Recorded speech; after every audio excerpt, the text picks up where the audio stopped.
Imagine waking up one day, finding out that you are unable to breathe because of a certain body condition, that turning every simple breath a fight for air to survive. A pleasant morning, everyone. I am Edtan Almasco, and I am from Section 3, Level 3, Section A, and today I will be reporting about cystic fibrosis. Okay, so I have here a PowerPoint presentation with me to accompany me in my reporting. Okay, so for this reporting, this will include an overview of the definition and facts about cystic fibrosis, an algorithm for the pathophysiology and treatment algorithm, the signs and symptoms, the management encompassing the nursing, medical, surgical, and pharmacological, the prevalence, the diagnostic test, as well as the prognosis for with and without treatment of cystic fibrosis. Okay, so number 1 for the overview, for the definition and facts. What is cystic fibrosis? Ano nga ba ang tinatawag na cystic fibrosis or CF?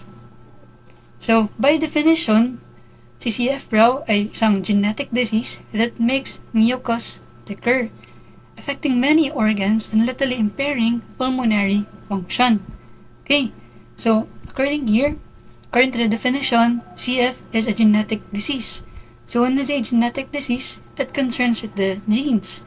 It concerns with the abnormality in the genetic makeup of an individual.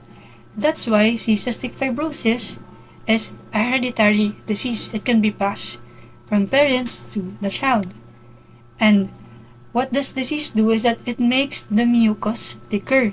That is the prominent feature of cystic fibrosis. So dapat that is something that we should remember when we refer to CF, that it makes the body mucus thicker or mas pinapalapot niya. Hence, it affects many organs and can even literally impair or can have detrimental or harmful effect to the pulmonary function. Thus, people with CF, they die mainly from respiratory failure dahil nag-accumulate ang malapot na mucus sa daanan ng hangin, which makes breathing difficult. Now, you might wonder, where does this mucus come from? Well, this mucus, they are actually naturally occurring substance within our body. So, tatagpuan siya sa mga lining ng mga body cavities, and it has many different functions for our body. One mainly is that it provides lubrication sa surfaces. It also traps bacteria and pathogen, and also it contains immune cells. So normally, hindi naman talaga siya ganun ka-viscous, ganun ka-thick, pero pag ang tao merong cystic fibrosis, mas lumalapot siya. Kaya, here, we have an illustration of what happens when it becomes too viscous, too thick, that it could cause occlusion or pagbabara. It could lead to a narrower pathway for air, mas umuunti ang space, ang daanan ng hangin. Mas nahihirapan ang hangin na mag-flow sa pathway nito. That's why nagkakaroon ng breathing difficulty, leading to respiratory failure if walang intervention or mas lumala siya. Respiratory failure is the result, and then, of course, since may failure na, it could lead to death. Okay? So, also written here that cystic fibrosis or CF, it was first identified or discovered in 1938 by a pediatrician and a pathologist named Dorothy H. Anderson. So, she was the first scientist to identify this disease. And bakit nga ba tinatawag siyang cystic fibrosis? Well, tinatawag siyang cystic fibrosis because of that characteristic scarring or fibrosis and cyst na nagpo-form or namumuo within the pancreas. Nakukuha, kaya siya cystic fibrosis. May fibrosis and may cyst. Now, does it only affect the pancreas? Well, as written kanina sa definition, it affects many organs, and that I will tackle in the pathophysiology of cystic fibrosis. Okay, so here is the number 2, the second part, the algorithm, which will encompass the pathophysiology and the treatment algorithm. Okay, so we have here the pathophysiology of cystic fibrosis. So going back to the definition of CF or cystic fibrosis, it is a genetic disease that causes the body to produce thick mucus. So when we say genetic disease, we are primarily concerned with the genes or the genetic makeup of an individual. That's why here in the pathophysiology, which is very extensive, by the way, because the cystic fibrosis, it affects a wide variety of organs in the body.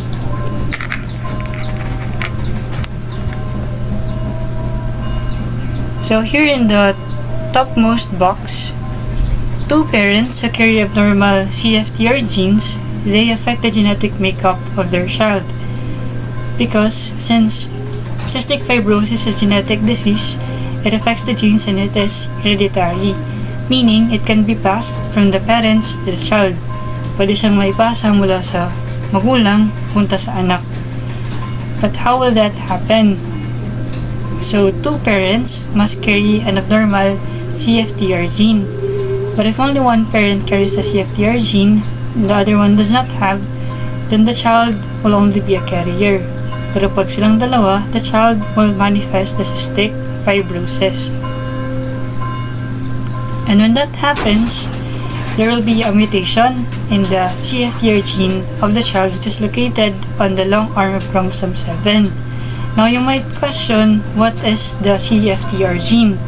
Well, the CFTR gene, or the cystic fibrosis transmembrane conductance regulator, or CFTR gene, this is what provides instruction in producing the CFTR protein. The protein which is responsible for transporting the chloride ion and the bicarbonate ion in and out of the cell.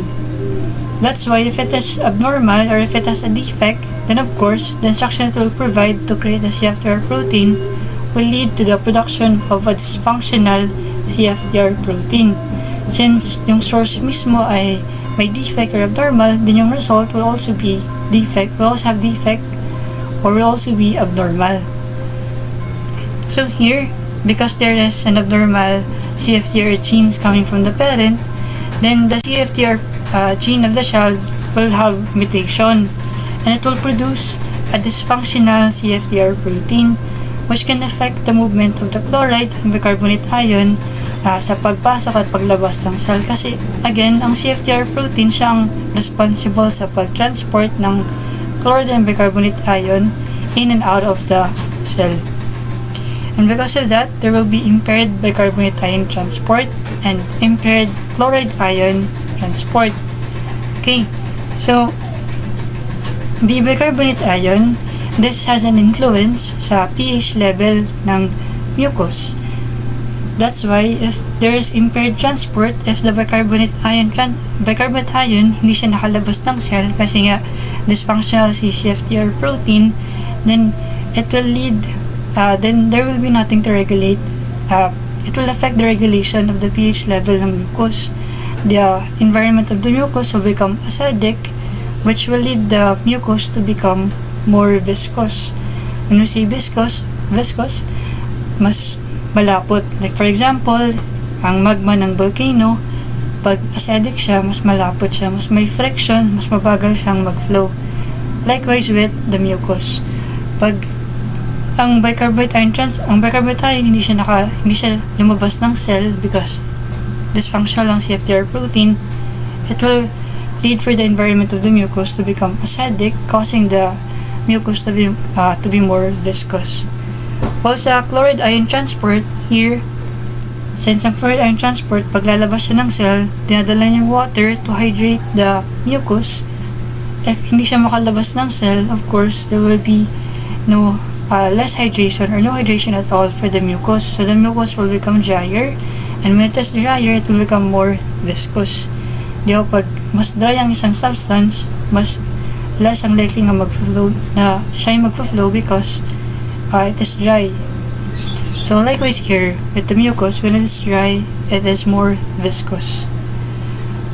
So after impaired bicarbonate ion transport, impaired chloride ion transport, mucus is less hydrated and becomes acidic. So I have already mentioned that. And because of that, the body will now produce a thick mucus, and that condition is referred to as cystic fibrosis. So cystic fibrosis, again, from the definition, it affects many organs of the body. That's why here we have the sweat glands. We also have here in orange the lungs, in gray the pancreas, in green the reproductive organs, in pink the intestine, and in violet the liver. So we will begin with the sweat glands in blue. So in sweat glands, the CFTR protein fails to reabsorb the chloride, and because of that, there will be excessive loss, so high levels of chloride and sodium in the sweat, and the sweat will become saltier, mas maasim than normal, and this can be confirmed by a sweat test kapag higher than 60 millimeters per liter, millimoles per liter. That is likely of cystic fibrosis. Pero if less than 30 millimoles per liter, that is unlikely of cystic fibrosis. And because of that, since there is excessive loss of chloride ions, since the CFTR protein is unable to reabsorb them, it will lead to electrolyte imbalance. So hindi na balance yung salt and water as well. And also there will be dehydration, and after that, mga symptoms ng dehydration like muscle cramps and weakness, and also cardiac problems, kidney damage, neurologic issues, and if walang intervention, it will lead to shock. And unfortunately, if no intervention or if progresses to a more severe stage, it will lead to organ failure, since sweat glands is an organ failure leading to death. Now we also have here the intestine in pink, and I think this is purple or pink. So in intestine, of course, since cystic fibrosis is the production of thick mucus, there will be thick and sticky mucus built up in the intestine, causing blockage.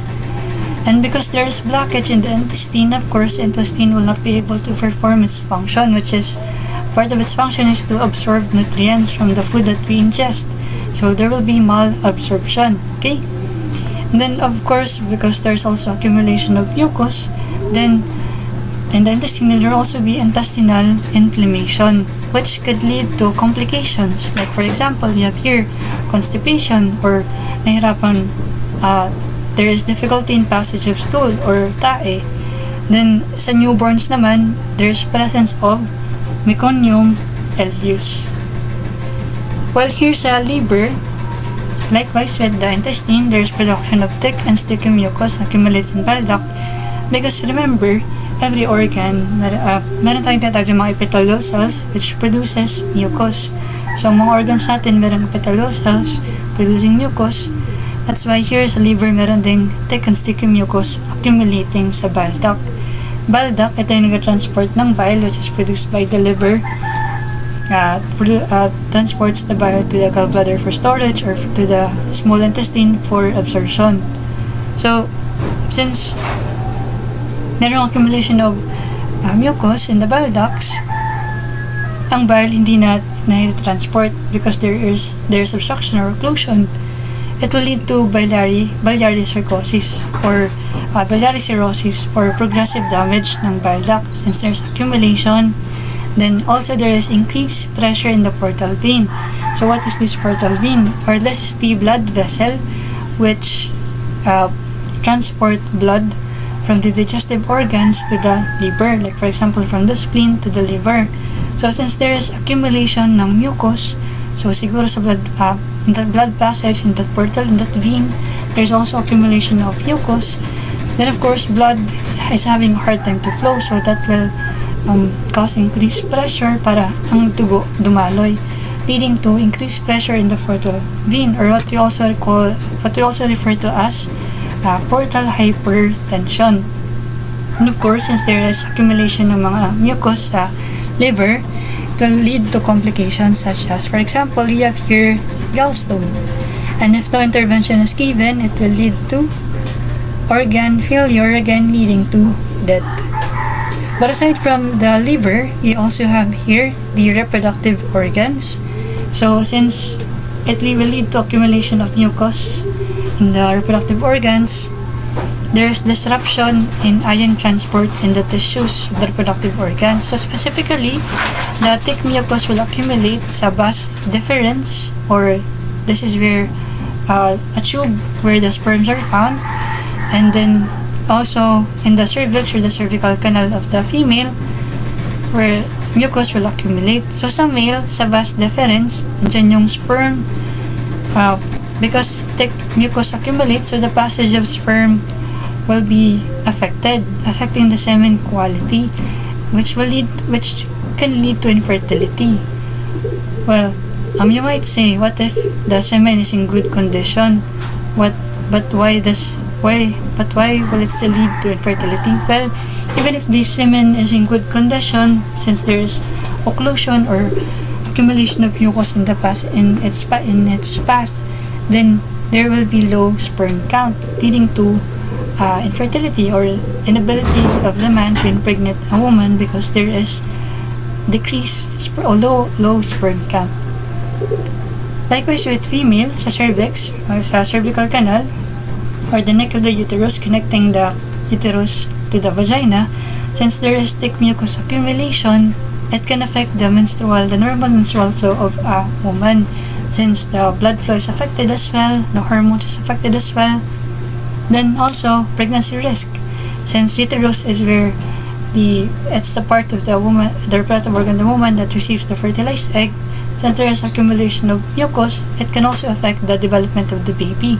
Like for example, it could lead to nutritional deficiencies, since as I've mentioned earlier, sa intestine pa lang meron ng malabsorption. So how much more for the baby developing within the uterus? That's why there are presence of pregnancy risk, and as well as increased infection risk. Why? Because there's accumulation of mucus. So meaning the bacteria that is trapped stays there, especially that it accumulates. Parang more bacteria are trapped there, and also it provides them an environment to reproduce. And then we also have here the pancreas. So in the pancreas, CFTR protein causes the pancreatic duct to produce thick, sticky mucus instead of thin, watery secretion. So because of that, the pancreas is not able to produce sufficient amount of digestive enzymes like protease, amylase, and it is not able to secrete enough amount of those enzymes kasi merong obstruction ng mucus accumulation sa pancreatic duct itself, leading to pancreatic insufficiency. And since mga digestive enzymes yun, it helps a lot in the absorption of nutrients, then it will lead to digestive issues. And since there is accumulation of mucus sa pancreatic duct itself, it could lead to inflammation and damage to the pancreatic tissue. And also, since pancreas is part of the organ responsible in insulin production, the insulin what lowers our blood sugar, since affected na niya ang function niya because of the thick mucus, it could impair the insulin production, leading to secondary complications. Like we have secondary complications such as, for example, diabetes. Since the insulin production is impaired, there is no more to regulate to lower the blood sugar. And if there's no intervention given, of course, that could lead to organ failure, since, as I've mentioned already, the pancreatic tissue is already damaged. And if no intervention, it could lead to death. Then we also have here the lungs.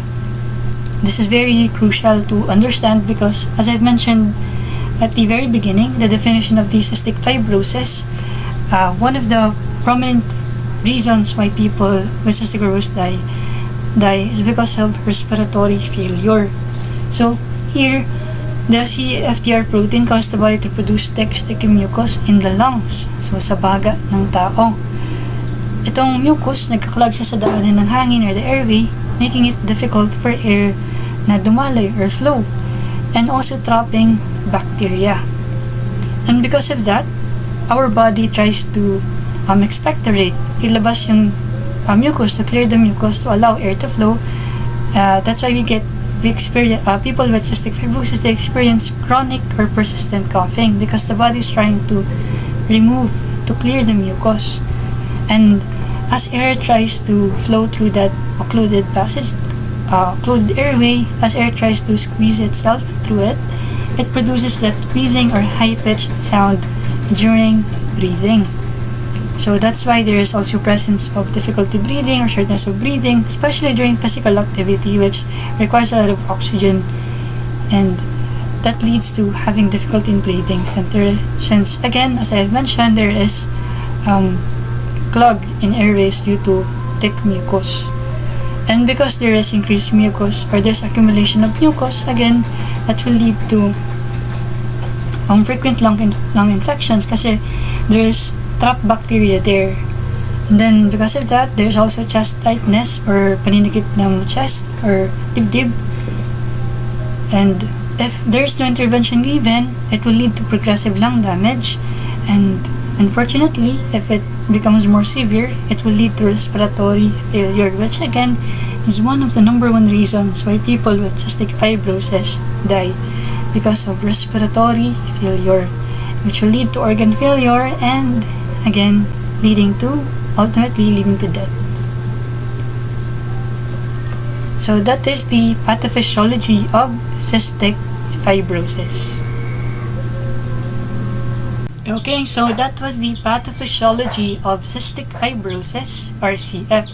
Again, a reminder, ang definition ng CF, ito ay genetic disease na nag-lead sa body na mag-produce ng thick mucus. So always remember that, genetic disease causing the body to produce thick and sticky mucus. So after the pathophysio, we now come to the treatment algorithm. So here, meron tayong dalawa, neurotherapeutic strategies, and meron din tayong current therapeutic strategies. So pag sinabi natin neurotherapeutic strategies, this encompasses the defective CF gene. So anong neurotherapeutic strategy meron dyan? Meron tayong tinatawag na gene therapy. So according to my research, ang gene therapy is still under research or clinical trial. However, what it implies is it is about going directly to the source, which is the gene, addressing the impairment in the gene. So as of now, still undergoing clinical trials ang gene therapy. Sa defective or deficient CFTR naman, meron tayong tinatawag na CFTR modulator. So ano ito? Ito yung mga drugs na tumutulong sa CFTR protein na mag-fold properly. Bakit? Kasi nga, diba, as I've mentioned earlier, sa pathophysio pa lang, na when the CFTR gene is defective or abnormal, it leads to the production of dysfunctional CFTR protein. And one of the ways na dysfunctional CFTR protein is misfolded siya. That's why recommended ang CFTR modulator pag ang CFTR is defective kasi it helps it to fold properly. To fold properly. And one of the most common CFTR modulator here in the Philippines is the ivacaftor. Then for reduced early surface liquid and for impaired mucociliary clearance, meron tayong mga mucolytic agent. For example, we have the inhaled mannitol. So it's a mucolytic agent that could help to improve airway clearance and also to improve mucus clearance. Then for the current therapeutic strategies, ito yung mga conventional, mga nakasanayan na we have for infection and inflammation, of course, number one, mga antibiotics. We also have macrolide. Macrolide is a form of antibiotic. However, based on what I've read, healthcare providers should be reminded to monitor their patient constantly when using antibiotics. Kasi, as I've mentioned earlier, CCF ay long-term, chronic. So, as I mentioned sa pathophysio, for example, merong chronic lung infection. So, of course, ulit-ulit nagagamit si patient ng antibiotic. So, kung ganun man, ibig sabihin, there's an increased likelihood na magkakaroon ng antibiotic resistance. So, si healthcare provider should be very careful with that, na maiwasan magkaroon ng antibiotic resistance, especially na si CF ay long-term or chronic illness. Then, for additional info, some of the most common antibiotics for CF here in the Philippines is azithromycin, erythromycin. Then, for deteriorating lung function, the mainstay, the number one, lung transplantation. Kasi pag deteriorating ng lung function, that is already very severe. It's not able to function properly anymore. Why? Kasi nga kanina sa pathophysio, may accumulation of mucus, clogged passageway of air, and a lot of those things which could, as time passes, it could detrimentally affect the function of the lungs. And now, number 3, we have the signs and symptoms or the disease manifestations. Okay? So here, I have grouped it into 4. As you can see in the PowerPoint, merong respiratory, digestive, hepatic, and other symptoms. Now, we have to remember na most of this have already been discussed sa pathophysio pala. Actually, majority of this. So, I will just explain yung mga hindi nasabi dun. Like here, we have the... Actually, I think nasabi lahat eh. Here's a hepatic. We have the fluid in the abdomen or ascites. So, how does that happen? Well, as I have mentioned earlier, sa liver, no, meron tayong tinatawag na portal vein. So, itong portal vein, this is a blood vessel which dito dumadaan ng dugo from digestive organs like spleen papuntang liver. So, pag merong accumulation of mucus in that blood vessel, of course, ang dugo mahirapang pumasok. So, there is increased pressure para ang dugo makadaloy. And because of that increased pressure, take note of that pressure causes the fluid to leak out of the blood vessel. And saan siya pupunta ang fluid? Saan pupunta? Sa abdomen. That's why fluid in the abdomen or ascites. Itong jaundice, actually self-explanatory si jaundice kasi nga, ang bile flow is also impaired. Ang flow ng bile which is produced by the liver. So of course, one of the manifestations sa ating body na nangyari yan is the jaundice or yellowish ang ating skin. Then, other symptoms, and clogging of fingers and toes since there is decreased oxygenation kasi nga the airway is clogged by increased mucus accumulation. So, clogging of fingers and toes kasi less oxygen or inadequate oxygen reaches the extremities. Osteoporosis kasi nga merong malabsorption. So, the body is not able to absorb well the vitamin D and the calcium from the food that it ingested, from the food that it receives or ingested. Then, which these vitamin D and calcium very much needed ng bones natin yan. So, pag unti lang na-absorb ng body, of course, it will lead to osteoporosis.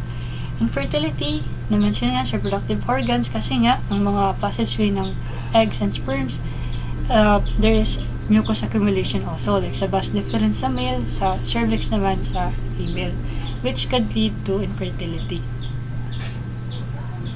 And now, number 4, for the management, we have here the nursing, medical, surgical, and pharmacological. For the nursing, number 1, as nurses, it is our role to implement airway clearance strategies. No? Dapat i-sure natin ang patient nakakahinga kasi if hindi, we have to implement airway clearance strategies, including chest physiotherapy. These are techniques that help to improve the airway clearance, mga chest physiotherapy like percussion, vibration, and then use of devices like the platter valve. Platter valve is a device used to expel mucus when the lungs is hypersecretory or madaming secretions niya. So we use a platter valve to expel the mucus from the lungs. Number 2, inform the patient and the family. Very important kasi as I've mentioned, merong malabsorption, malnutrition, weight loss that could transpire when someone has cystic fibrosis. It's very important we inform the family of a high calorie, high protein para maintain ang muscle and then also improve immune function. So very important to have high calorie and high protein diet and track the growth and weight, especially sa mga pediatric patient para you are able to assess if may malnutrition bang nangyayari. Then number 3, very very crucial, stress the importance of infection prevention kasi within you or for someone na may CF, yung mga passage may mga body organs, may mga mucus accumulation, and in those accumulation pa lang, may mga trapped bacteria which could lead to infection already. So, but how much more if may infect ka pa from external sources? So, it's very important that we stress importance of infection prevention control measures. Like for example, the most famous and effective one, hand hygiene. And we also have to educate the families on the significance of vaccination, especially those you surround yourself with, to be vaccinated because it provides additional protection and to stay away from sick individuals since you have to maintain your immune function since your body is already suffering from a long-term or a chronic disease. No? The number 4, you have to help the patient cope with this chronic illness kasi chronic na siya long term. So, very important na matulungan mo ang patient na i-accept na andyan na yung sakit niya, especially na genetic and it runs in the family. So, you have to provide psychosocial support. Like, you have to offer resources. We'll have the patient understand na ganyan. Like, for example, ito genetic. So, it's something that cannot be just prevented immediately kasi genetic. Then, promote family participation because no man is an island. With family participation, it helps to strengthen the support system of the patient, especially in the care process. Then number 5, we have to prioritize patient education. Very, very crucial. Help the patient understand how to manage the disease, how to identify the symptoms, and if the symptoms are already severe, you have to make the patient understand those things, and especially understand the importance of adhering to a complete course of medication, like complete course of antibiotic. So those are for the nursing management. And now, we move to the medical management. Okay?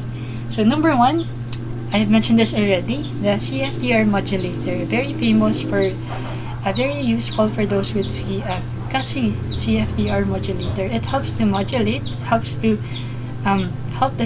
dysfunctional CFTR protein to fold properly. That's why there is the need for use of CFTR modulator. Then, a common example ng CFTR modulator here in the Philippines is, na-mention ko na kanina, we have the Ivacaf Tor, brand name Caladico. Second, mucolytics, I already mentioned that as well. It helps to promote mucus clearance. Also for airway clearance, to be specific. This helps to thin and loosen mucus in the airways, facilitating easier clearance and reducing lung infection. So very important that we utilize mucolytics in medical management. So here in the Philippines, we have Dornasi Alpha, brand name Almasco. Number 3, we have anti-inflammatory medications.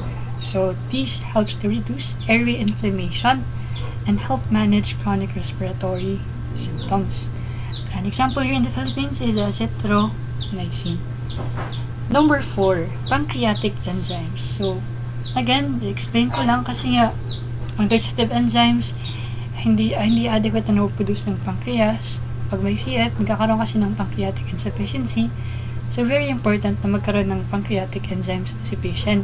Mabigyan siya ng pancreatic enzymes, kasi this helps to replace the digestive enzyme that the pancreas fails to produce adequately due to the mucus accumulation sa pancreatic duct. Nakukuha? So, an example of that is crayon, pancreatic enzyme. Very common here in the Philippines, crayon for CF. Bronchodilators.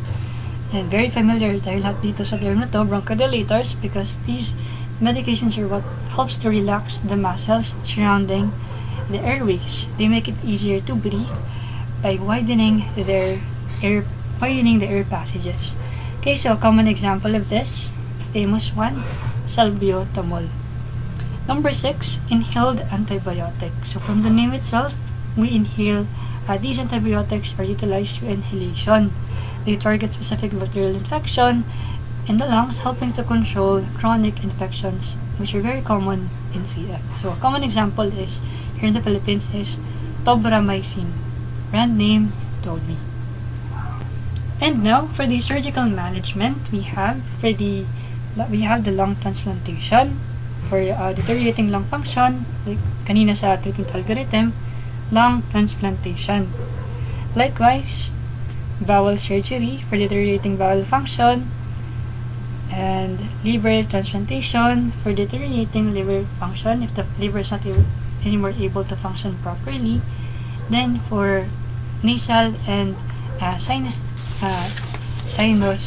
surgery, because this can help to manage chronic sinus infection and also nasal polyps. Anong nasal polyps? Ito ay mga non-cancerous growth of tissues that line the nose and sinuses. So that's why we have nasal and sinus surgery for surgical management. Okay, so note, a reminder, this surgical management typically considered only when medical management alone is insufficient. That's why each option's surgical management, it requires a thorough evaluation and coordination with a multidisciplinary healthcare team. Nakukuha? Okay, so next we have the pharmacological management. First, number 1, salbutamol, which I have mentioned earlier. Route inhalation, so either by a nebulizer or multi-dose inhalers. Actually, very self-explanatory itong pharmacological management because I have included here the route, the frequency, the sequence, or when it will be utilized, the purpose, what is it for. So, madali siyang magets. Like salbutamol to relax airway muscles, formoterol to provide sustained relief from bronchospasm, twice daily for maintenance. Yan. We have here an example of salbutamol. There. Then, ipratropium bromide. So, purpose, reduce mucus production and open the airway. So, very essential. Every 6 to 8 hours is needed. Then, Dornasa alpha, brand name, Pulmozyme. Once daily, helps to loosen thick mucus in the lungs. So, here we have ipratropium bromide. An example.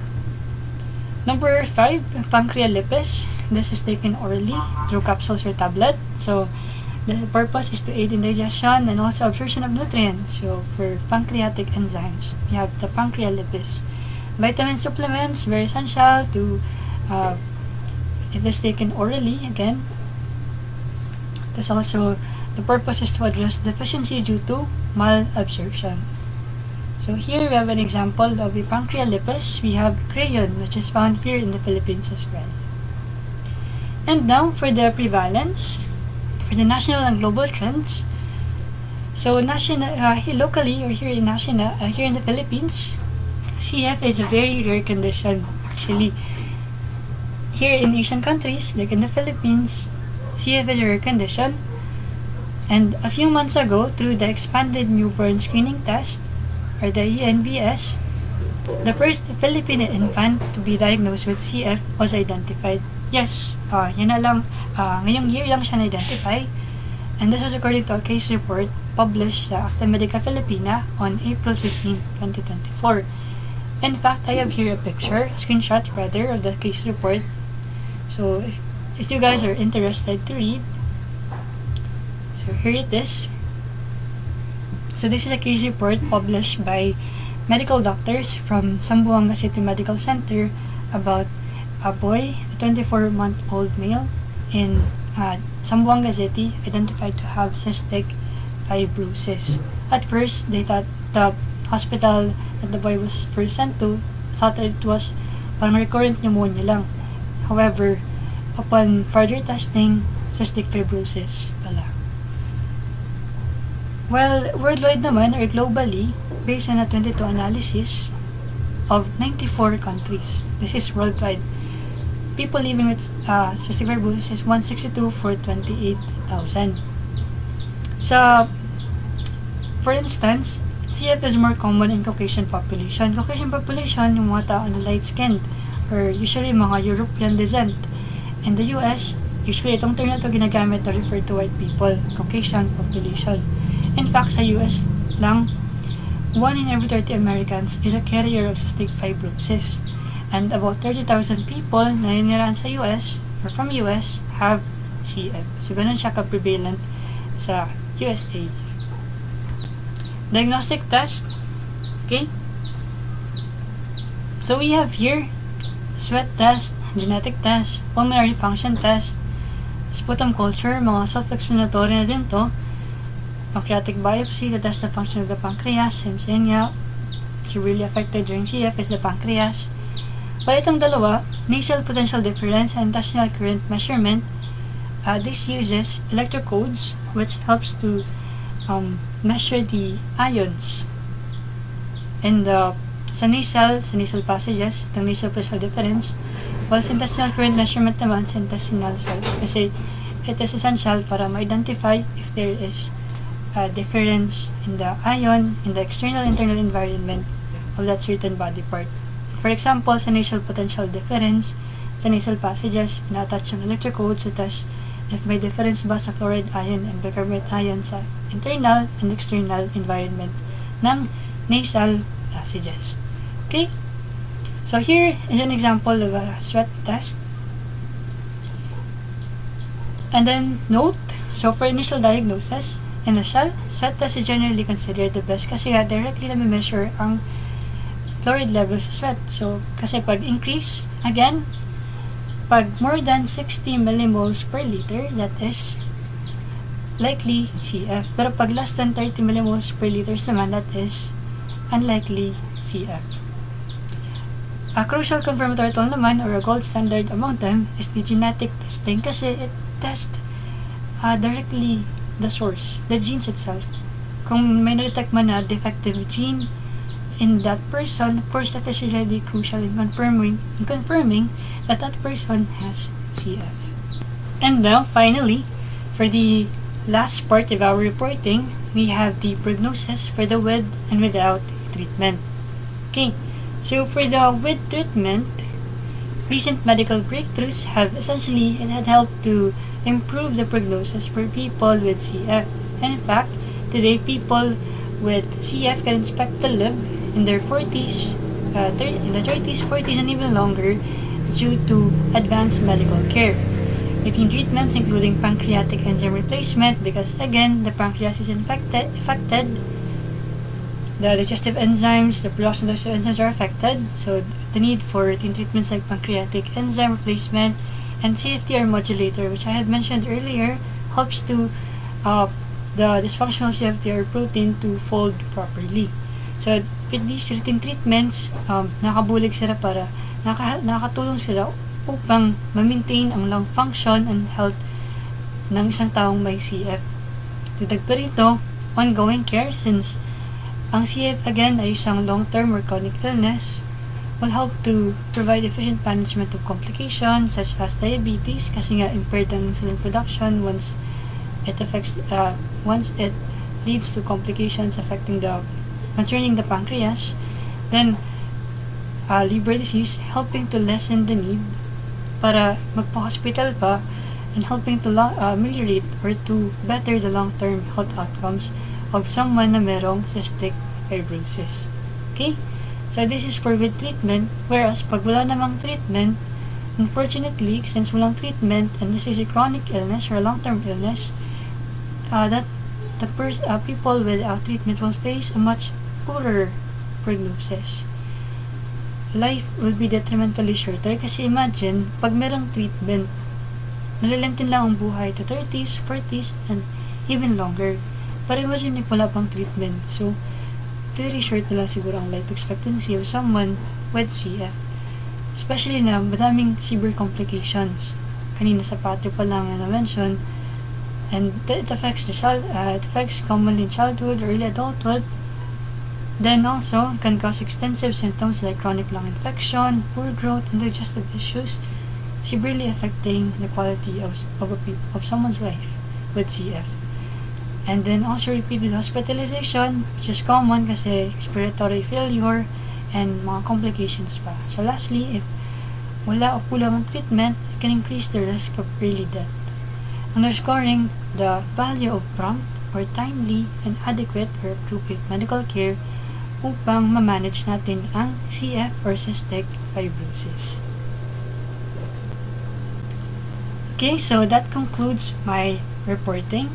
So I hope that you all have learned something from this illuminating discussion about cystic fibrosis, and thank you for listening.